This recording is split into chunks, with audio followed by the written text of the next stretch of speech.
2025년 대한민국 부동산 시장은 금리 안정화, 주택 공급 확대, 정책 변화 등 여러 요인이 맞물리며 지역별로 상반된 양상이 나타날 것으로 보입니다. 먼저 수도권 부동산 시장은 여전히 강세를 유지할 가능성이 큽니다. 서울은 주택 수요가 꾸준히 유지되는 가운데 재건축 재개발을 통한 공급 확대와 함께 안정세를 보일 것으로 예상됩니다. 경기와 인천은 GTX 광역급 행철도 개통과 교통, 인프라 확충으로 인해 특정 지역의 부동산 가치가 상승할 가능성이 높습니다. 하남, 용인, 김포 등 교통호재 지역은 특히 주목받는 투자처로 자리 잡을 전망입니다. 반면 지방 부동산 시장은 인구 감소와 경제활동 축소로 인해 침체가 이어질 가능성이 있습니다.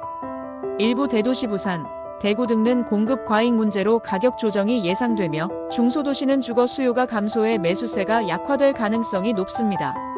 다만 지역 거점 도시를 중심으로 도심, 재생사업과 산업단지 개발이 이루어지는 곳은 상대적으로 긍정적인 흐름을 기대할 수 있습니다. 금리 동향 역시 시장의 중요한 변수로 작용할 것입니다.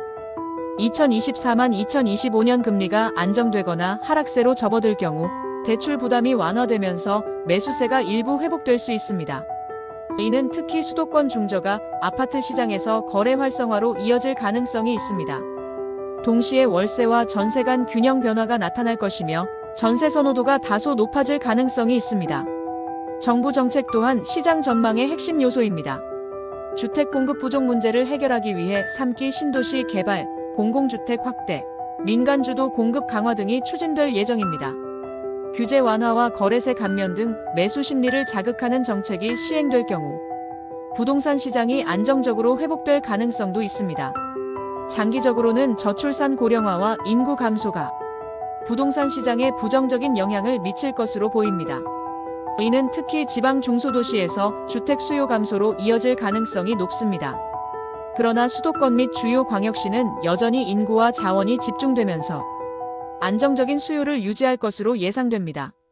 결론적으로 2025년 대한민국 부동산 시장은 수도권과 지방 간의 양극화가 심화되는 가운데 금리 안정과 정책 변화가 시장에 긍정적 영향을 미칠 가능성이 있습니다. 그러나 지역별, 시장별로 상이한 흐름이 예상되므로 투자자와 실수요자 모두 신중한 접근이 필요합니다.